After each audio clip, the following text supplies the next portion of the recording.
quería recalcar hasta qué punto este G20 se desarrollaba en un contexto particular, lo del multilateralismo, mientras que es más importante que nunca en estos momentos, viendo los temas climáticos y las grandes transformaciones que nos esperan. El multilateralismo, decía, está conociendo una auténtica crisis y sufriendo tensiones múltiples.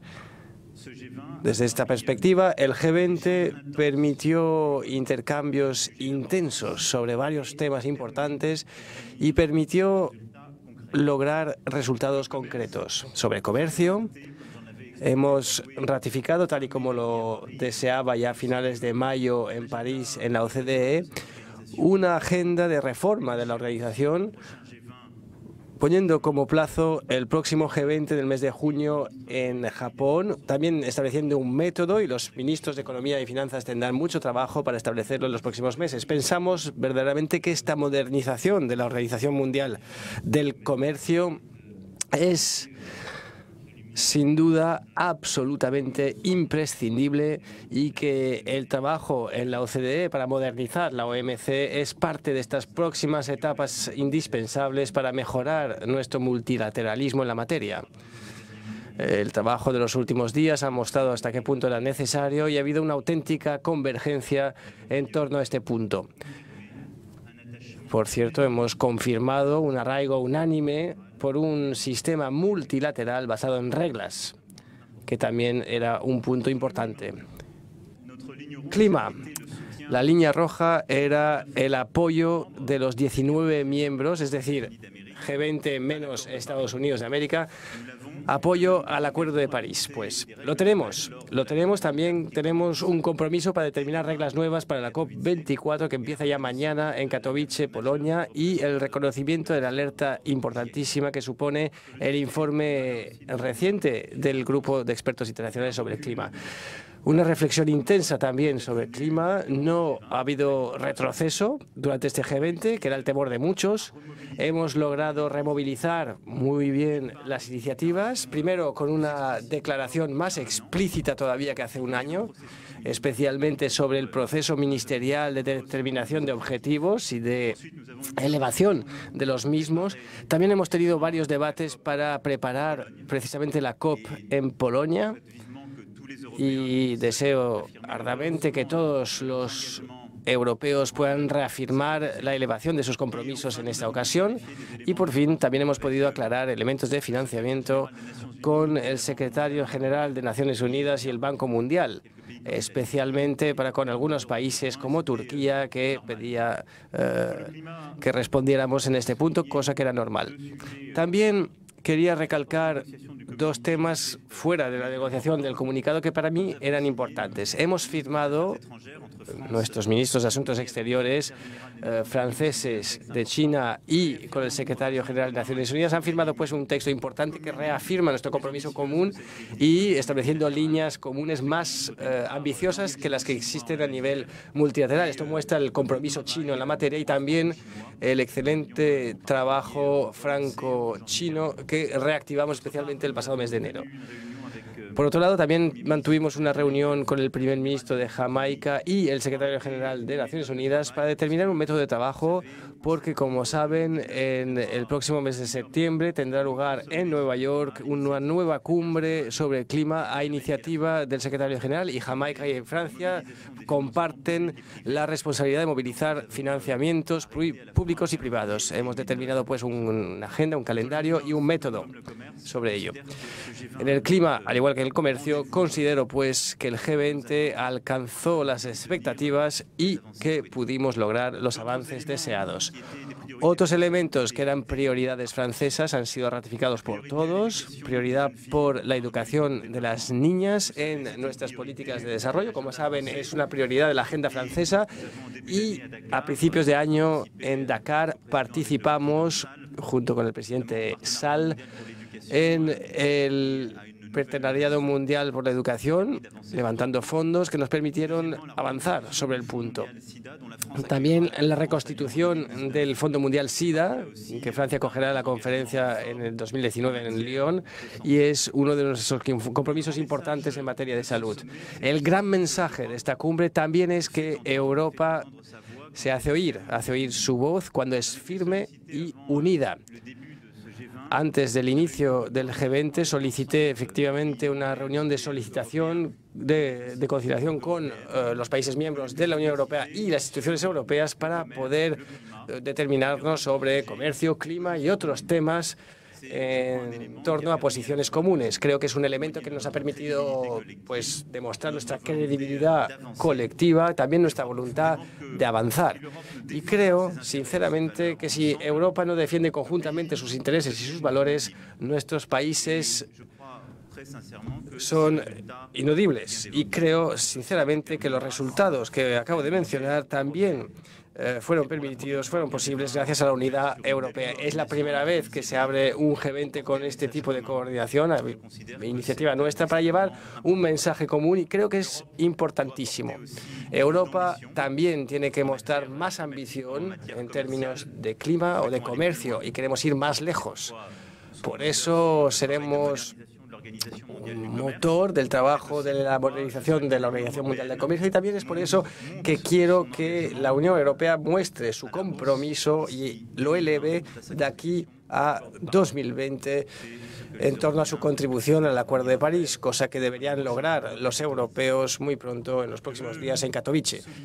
También quería recalcar que esta acción determinada, internacional y europea, en ningún caso es un lujo para nuestro país. No, es el interés directo de Francia y de los franceses. Primero, porque participa de una agenda internacional que hemos determinado, en la cual defendemos nuestros intereses y nuestros valores, y lo haremos el año que viene, puesto que Francia presidirá el G7, cuya cumbre tendrá lugar a finales de agosto en Biarritz. Este foro también ha permitido coordinarnos con nuestros socios, miembros del G7 o miembros que queremos asociar en los distintos formatos disponibles en Biarritz. Y esto ha permitido también pasarnos el relevo con Canadá. Pero de manera muy concreta también quería decir que los avances comerciales que hemos logrado son, lo decía, cosas tangibles, concretas para nuestros sectores industriales y comerciales. Cuando hablo de comercio con el presidente Macri, pues hablo de la apertura, defiendo la apertura de nuestros mercados, de la protección también del sector agrícola, el interés de nuestra economía. Cuando hablo con el presidente chino y de esa asociación que evocaba, defiendo evidentemente el Acuerdo de París, pero también es la prolongación directa de nuestra ambición climática y las transformaciones que opera Francia para ella misma. Al coordinarnos en torno a esta mesa en temas como la energía, por ejemplo, para precisamente obtener los precios del petróleo los más bajos posibles, que ha sido uno de los puntos debatidos en este G20, también lo hacemos en nombre del interés de nuestros conciudadanos. Cuando hablamos de estabilidad, de grandes actores comunes, con el primer ministro japonés, hablamos de industria y de empleo en Francia. No es que haya dos planetas, dos mundos diferentes. Defender los intereses de Francia es estar presente y combativo en todos los foros. Y esas luchas, ese combate concreto, es lo que defendemos en estos 2 días de G20 y antes de la visita bilateral, y que seguiré defendiendo con la misma claridad y el mismo compromiso. Y para concluir, 3 cosas, si me permiten. Primero, agradecimiento. Agradecimiento al presidente Macri, y también felicidades porque primero nos ha acogido fantásticamente, pero ha logrado que este G20 sea un auténtico éxito por su compromiso y su presidencia. También condolencias al pueblo norteamericano tras el anuncio del fallecimiento del presidente Bush. He trasladado mis condolencias personales y las del pueblo francés al presidente Trump, pero también quería hacerlo aquí públicamente. Y luego, para acabar, el contexto francés. Y porque no contestaré a ninguna pregunta al respecto, tal y como acostumbro. Lo ocurrido hoy en París no tiene nada que ver con la expresión pacífica de una rabia legítima. Ninguna causa justifica que se ataquen las fuerzas del orden, que se roben los comercios, que edificios públicos o privados queden incendiados, que se amenace a periodistas o a transeúntes, o que se ensucie al Arco de Triunfo. Los culpables de estas violencias no quieren ningún cambio, no quieren ninguna mejora, lo que quieren es el caos. Y así traicionan las causas que pretenden servir y que manipulan. Se les identificará y se les considerará como responsables de sus actos ante la justicia. Ya mañana por la mañana, nada más llegar, tengo convocada una reunión con el primer ministro, con el ministro de Interior y el conjunto de los servicios competentes. Siempre respetaré las contestaciones, las oposiciones, las manifestaciones, pero nunca aceptaré la violencia. Ahora estoy a disposición para responder a sus preguntas. Bonjour, Monsieur le Président, Mathieu Coas. Buenas tardes, señor presidente. Mathieu Coas, de BFM TV. Me permito hacerle una pregunta. Ante la Comunidad Francesa de Buenos Aires dijo que no iba a hacer marcha atrás en su política. Los franceses quieren saber cuál será su respuesta ante esta crisis que sigue. Acabo de contestar. ¿Otra pregunta? Buenas tardes, señor presidente. Sigo para CNews. La pregunta de Mathieu Coas. No ha logrado convencer a sus socios, entre ellos a Donald Trump, porque hay visiones diferentes del mundo que también se ven en la calle en Francia.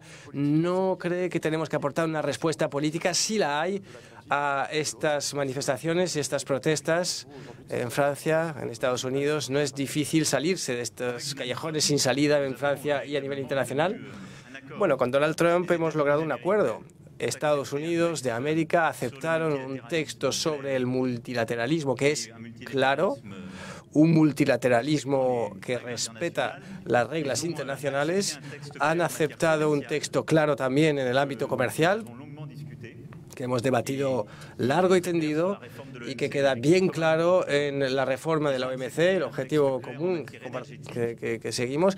Han aceptado un texto claro en materia energética. El presidente Trump en plenaria se ha expresado esta mañana precisamente para decir que si no seguía el Acuerdo de París, sí se comprometía a nivel climático también.